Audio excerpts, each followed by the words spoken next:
ሰላም እንዴት ናችሁልኝ ወዳጆቼ አድማጮቼ እና ተመልካቾቼ እንዴት ናችሁልኝ? ሰብስክራይብ ላይክ እያደረጋችሁ ሼር እያደረጋችሁ ቤተሰቡን ተቀላቀሉልኝ።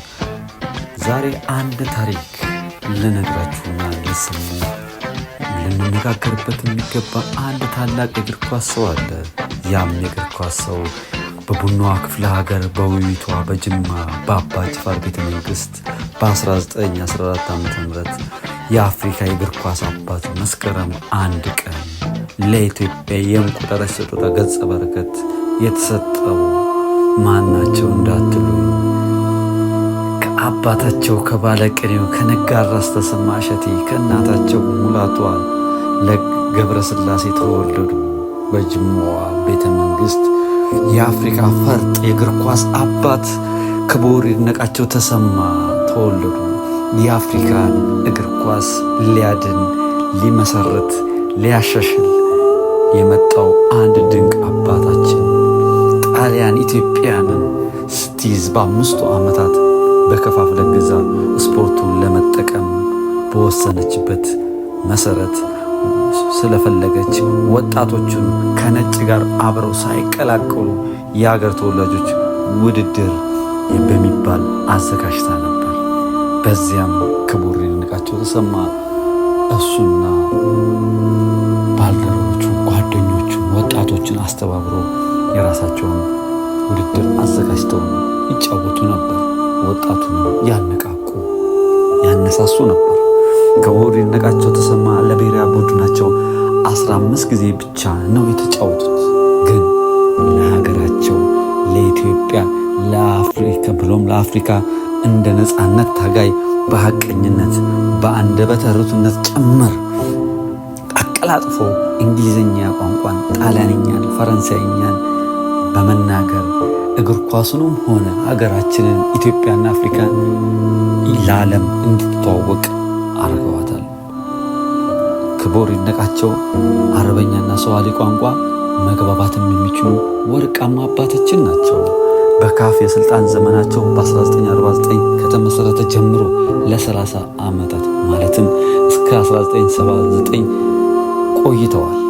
በካፍ ዋና ውድድር አዘጋጅ ኮሚቴ ሊቀመንበርም ሆነው ሰርተዋል። የአፍሪካ እግር ኳስ ወደ ተሻለ ደረጃ በአፍሪካ አቅም እንዲጎለብትና ፍትሃዊ ተጠቃሚ በዓለም ላይ እንዲሆን የራሳቸውን ጉልህ አሻራ የወሰዱ ድንቅ የኛ ድንቅ ታታሪ ሰው ናቸው። አፍሪካ የዛን ጊዜ በጣሊያን በቤልጂየም በጀርመን በሌሎች ሀገራት ቅኝ ተገዝታ እግር ኳስ አይደለም ነፃነታቸውን አጥተው ነበር። እንኳን እግር ኳስ ሜዳ ሊኖራቸው ቀርቶ ኬላዋ ተበጅቶላቸው ሜዳ እንኳን ሊያልፉ መንገድ የላቸው ነበር። ግን ኢትዮጵያውያን ወንድሞቻችን በእግር ኳስ ሜዳ ታላቅነታቸውን ማሳየት ጀመሩ። ክቡር ይድነቃቸው ተሰማ ከዚህም በላይ ኢትዮጵያ ውስጥ ሆነ በአፍሪካ ዘንድ በዓለም ዘንድ ለፍትህ ለታገሉበት ጉልህ አስተዋጽኦ ልናበረክትላቸው ይገባል። ክቡር ይድነቃቸው ተሰማ ለብዙዎቻችን አርአያ ይሆናሉ።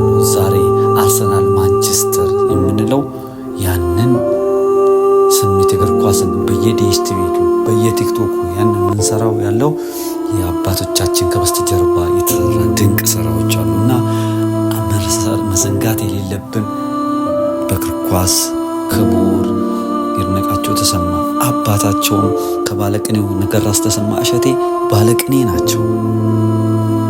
ሆኖም አባትየውን ፈለግ በመከተል ክቡር ይድነቃቸው ተሰማ ከአባታቸው በላይ ለሀገራቸውም ጭምር ያደረጉ ናቸው።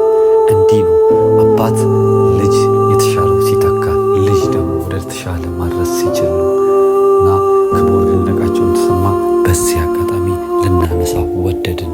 ኢትዮጵያውያን ወንድሞቼና አድማጮቼ ሼር፣ ሰብስክራይብ በድጋሚ እያደረግን ለወደፊትም ሌሎች ጀግኖች ኢትዮጵያውያንን የምናነሳበት መድረክ ነው። ኢትዮጵያ በክብር በታማኝነት በጽናት በአንድነት በእኩልነት ኢትዮጵያዊነት እኩልነት ነው።